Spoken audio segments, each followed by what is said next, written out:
صدر اور وزیر اعظم کا محنت کشوں کے عالمی دن پر پیغام۔ صدر مملکت آصف علی زرداری اور وزیر اعظم شہباز شریف نے مزدوروں کے عالمی دن پر مزدوروں کی تاریخی جدوجہد کو خراج تحسین پیش کیا۔ اپنے بیان میں صدر مملکت آصف علی زرداری نے کہا کہ محنت کش طبقے کو مہنگائی اور بے روزگاری جیسے چیلنجز کا سامنا ہے۔ انہوں نے کہا کہ محنت کشوں کے استحصال کے خاتمے کے لیے پالیسیوں کے عمل درآمد میں ریاست کا اہم کردار ہے۔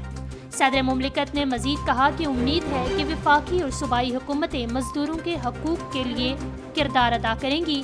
وزیر اعظم شہباز شریف نے اپنے پیغام میں کہا کہ محنت کش پاکستان کی ترقی کے لیے خون پسینہ بہاتے ہیں۔ مہنگائی نے مزدور طبقے کو سب سے زیادہ متاثر کیا ہے۔ مزدوروں کے حقوق سے متعلق جلد قومی لیبر کانفرنس کا انعقاد کیا جائے گا۔ وزیر اعظم نے اپنا ایک اور اختیار وزیروں، مشیروں اور وزرائے مملکت کو دے دیا۔ وفاقی حکومت نے مختلف وزارتوں اور ڈویژنز میں پروفیشنلز کی تعیناتی کی تلاش میں ہیڈ ہنٹنگ فرم کی خدمات حاصل کرنے کی پالیسی میں ترمیم کر دی ہے۔ وزیر اعظم نے اپنا ایک اور اختیار وزیروں، مشیر اور وزرائے مملکت کو دے دیا ہے۔ ترمیم کی منظوری وفاقی کابینہ نے سرکولیشن کے ذریعے لی۔ حکومتی ذرائع کے مطابق ترمیم کے بعد اب وزارتوں اور ڈویژن کو پروفیشنلز کی تلاش کے لیے ہیڈ ہنٹنگ فرم کی خدمات حاصل کرنے کا اختیار ہوگا۔ متعلقہ وزیر، مشیر یا وزیر مملکت کی منظوری سے فرم کی خدمات لی جا سکیں گی۔ تاہم ہیڈ ہنٹنگ فرم کی خدمات صرف مسابقتی عمل کے لیے حاصل ہوں گی۔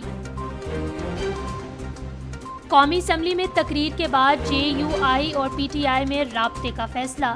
نجی ٹی وی چینل کی رپورٹ کے مطابق پی ٹی آئی نے جے یو آئی سربراہ مولانا فضل الرحمان سے فوری رابطے کا فیصلہ کر لیا اور ان کو احتجاجی تحریک میں شامل ہونے کی باضابطہ دعوت دیے جانے کی باتیں بھی ہو رہی ہیں۔ اگر یہ بات درست ہے تو بادی النظر میں ایسا لگتا ہے کہ ہنگامی طور پر یہ فیصلہ پاکستان تحریک انصاف کی جانب سے مولانا فضل الرحمان کی قومی اسمبلی میں تقریر کے بعد کیا گیا، جو پی ٹی آئی کے بانی کے دل میں اتر گئی۔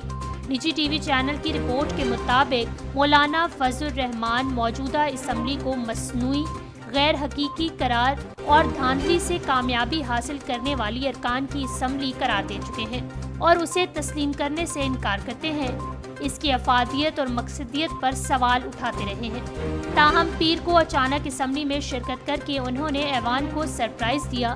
ان کی آمد کا مقصد ان کی تقریر کی جذبات اور تفصیلات سے بخوبی اندازہ لگایا جا سکتا ہے۔ انہوں نے قدرے ملفوف اور گرفت میں نہ آنے والے جملوں میں پاکستان تحریک انصاف کی حمایت اور اس کے بانی کے لیے نرم گوشہ رکھنے کا اظہار کیا تھا۔ Chairman P C B Mohsin Naqvi نے کہا ہے کہ چیمپئنز ٹرافی ہوگی اور پاکستان میں ہی ہوگی۔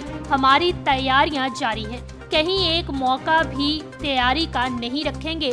کراچی میں قائم حنیف محمد ہائی پرفارمنس سینٹر اور کرکٹ گراؤنڈ کے دورے کے موقع پر صحافیوں سے غیر رسمی گفتگو کے دوران پی C B chairman Mohsin Naqvi کا کہنا تھا کہ بھارت کے چیمپئن ٹرافی میں نہ آنے کی کوئی وجہ نہیں ہے، نہ ہی چیمپئن ٹرافی پاکستان میں نہ ہونے کی کوئی وجہ ہے۔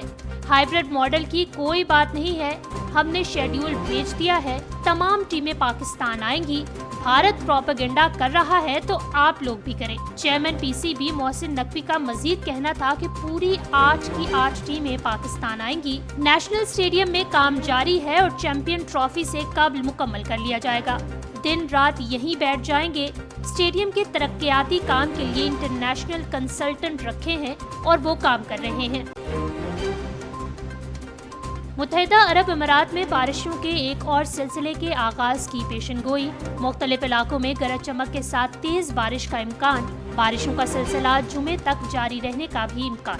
رواں ماہ کے وسط میں ریکارڈ توڑ بارشوں کے سلسلے کا سامنا کرنے کے بعد متحدہ عرب امارات میں بارشوں کے ایک نئے سلسلے کا آغاز ہونے لگا ہے۔ اماراتی محکمہ موسمیات کے مطابق متحدہ عرب امارات بحیرہ احمر سے سطحی کم دباؤ کی توسیع سے متاثر ہو رہا ہے۔ ہوا کا یہ کم دباؤ آئندہ چند روز کے بارشوں کا باعث بنے گا۔